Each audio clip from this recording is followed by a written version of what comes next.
Alrighty, good morning, Mr. and Mrs. Coops. As promised, I told you last Friday I was going to get you guys a build quality orientation video sent out to you. Again, typically we like to have this meeting conducted on site, but of course, amid this whole issue that we've had these last few months, we've essentially switched to doing this meeting virtually. So hopefully you guys are able to get some good information out of this. Again, the whole reason we're here today is to confirm the structural options and some of the electrical options that we had sat down and completed the build quality introduction. So there's a lot of material here that we had talked about at the build quality introduction. A lot of that stuff is in the contract. One of the big goals of today is just to make sure that we've got all that stuff in place for you guys prior to hanging sheetrock. It's not impossible to go back and fix stuff, but it's always good just to confirm that stuff is in place prior to sheetrock going up so you don't have to complete a bunch of rework.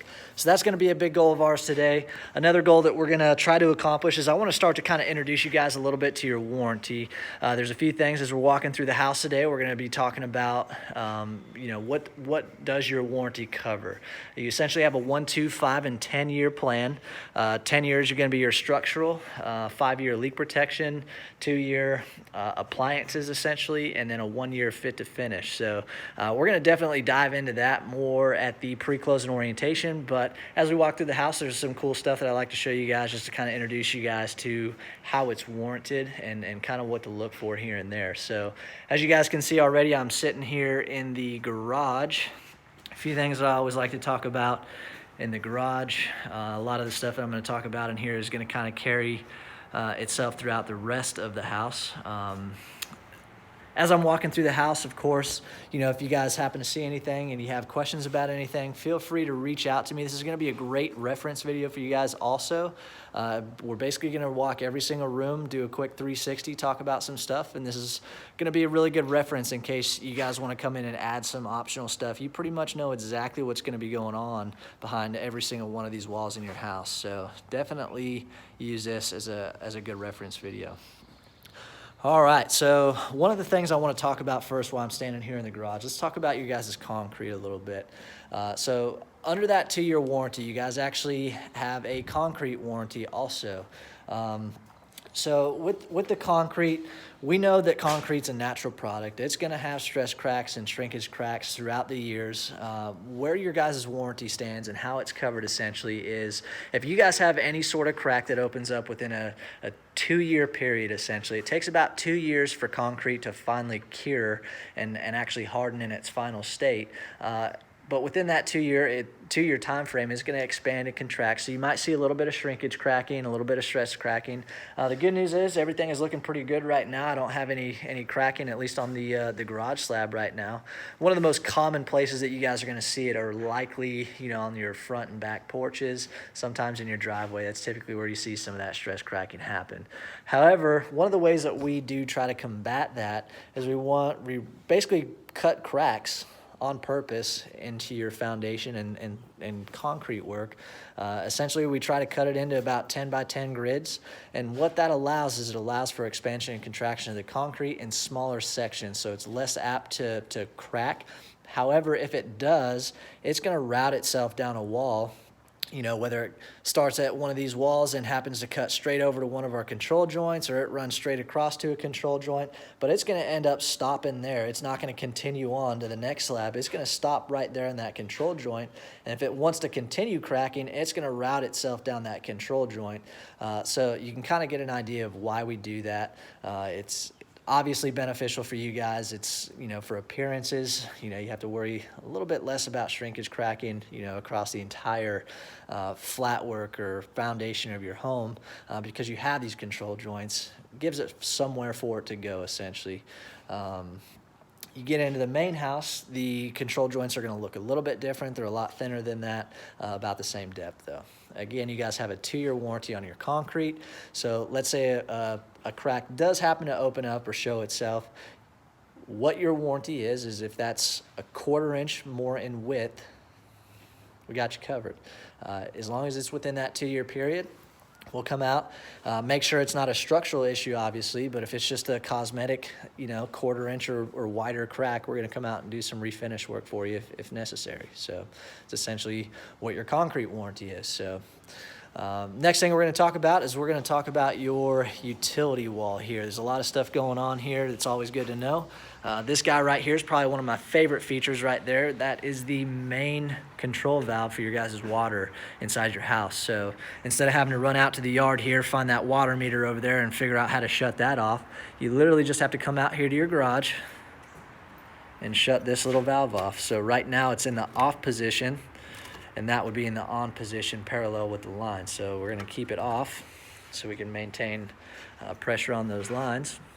But yeah, really cool feature. We're gonna talk a little bit more about that at the pre-closing orientation, but just kind of introducing you to it. While we're on the subject, let's talk about your plumbing inside your house. So all of your plumbing inside your house is either PVC material for the underground stuff, or you have this material right here. The blue pipe right there is PEX pipe. That actually has, a little bit of added benefit to the homeowners, and we have, obviously some added benefit for the builder. One of the added benefits for the PEX pipe for you guys is you can see up here, you start to make some of these bends. A lot of times, you'd have to run copper piping in a lot of older homes. And what they would have to do anytime they wanted to make, a significant bend in that copper, they would actually have to cut it, put a coupling on there, and re-braze it. So what that does is it just creates more leak potential for the homeowner inside their home. Another really cool property of this PEX pipe is actually, the 3000 to 5000 series PEX pipe is actually better insulated. So it's got more insulated properties naturally to it than the old copper pipe did. So it essentially lasts longer than the old copper stuff. So definitely some added benefits for you. Obviously for, myself, the builder, it's got some cost savings for us in there. A lot less material goes into this. We don't have to cut it near as much and obviously reconnect it. So it definitely works out for both parties, which is really good to see. You'll notice all of your PEX pipe in here is going to be insulated. So this is technically what they would consider non-conditioned space. Anywhere you have non-conditioned space, you want to make sure your PEX pipe is insulated. When we go inside, you're probably going to see a little bit more of that piping that is non-insulated. It doesn't have this Arubidex insulation casing around it.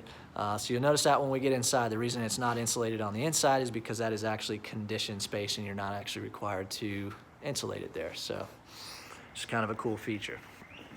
All right, next item up, we got the control panel. So this is where all of your breakers are gonna be located essentially. This is the only panel that you guys are gonna have inside your home. So if there's any electrical issues that you guys have, breaker trips, this is the only place you guys need to come search for that trip breaker. Again, we'll talk a little bit more about that, the pre-closing orientation. Obviously, we'll have all the breakers and stuff in there that we can talk about. All right, next item of business. Let's talk about this green tubing that you guys see in here. This green tubing is what we call the TAEX system. It's essentially a pest defense mechanism that's built into your house at rough end. You guys are gonna have the option after you guys close on the house to actually activate this. You do not have to activate it if you don't want to, but this is just a rough end control measure for bugs getting inside of the house essentially. So what that green tube is you can't see it, but there's microscopic holes that are in this green tube right here. So this is a high pressure system. Essentially how it works is from the outside of the house, there's a junction box I'm gonna try to show you guys. There's a junction box with about 6 to 7 zones on each one of those boxes. So there's a cover plate that they take off, and then they're able to hook up to each and every one of these zones in your house. And then, again, it's a high pressure system. It's force fed via dry nitrogen infused with whatever type of pest defense chemical they want to use. And then it obviously routes itself in all these lines. And essentially the main point of focus is to make sure that we're going from that line down to the bottom plate. That's where a lot of those bugs and stuff like to come in homes. So that's where that chemical is essentially treated. We're not trying to treat the entire wall. We really just want to make sure that chemical is getting down to the bottom plate. Again, one of the pros for the homeowner, it's all dry chemicals, so you don't have to worry about any liquid mess or anything like that. The tech doesn't have to come inside. He doesn't have to spray anything. Typically, the only areas that you're going to see the tech spray is portal openings. Anywhere where that TAEX system cannot route itself to, those are the type of areas that you might see one of the techs come by and wand for you guys. But it's all done from the outside of the house, which is a really cool benefit for the homeowner. All right, next item of business, let's talk about this guy right here.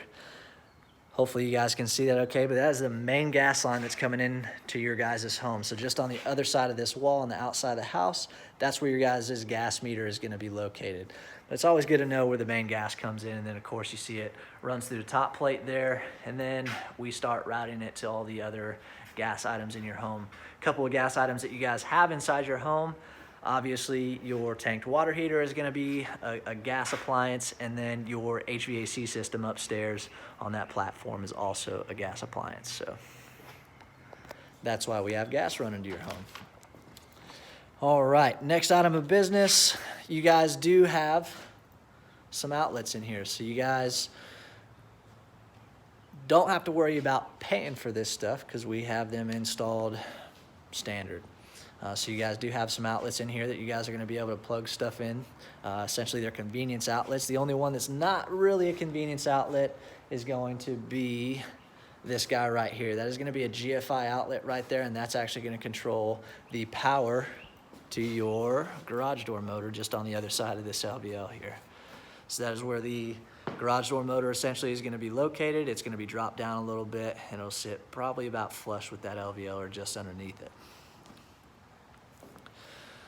All right, anywhere you guys see this type of wiring in the house, this is low voltage wiring. I believe this is a 6 wire. This is for your garage door opener. It's kind of tough to see in there, but it's all just low voltage stuff that you see right there. You got a couple more over here on the left and right side of your garage door. These are going to be the sensor wires, essentially, that are located right here. Got one on the left and over here on the right side. Kind of hard to see, it's a little dark. I know we got some cloudy weather out there. We had a bunch of rain rolling through here last night, so you have to bear with me on the lighting here. All right, essentially that's pretty much all I like to talk about here in the garage. And again, of course, you know, if you guys have any questions, feel free to reach out to me and I'll definitely get back to you as soon as I can. Let's get inside. So how the inside of the house is gonna work, we're essentially gonna break the house down room by room. Again, I don't wanna miss anything for you guys.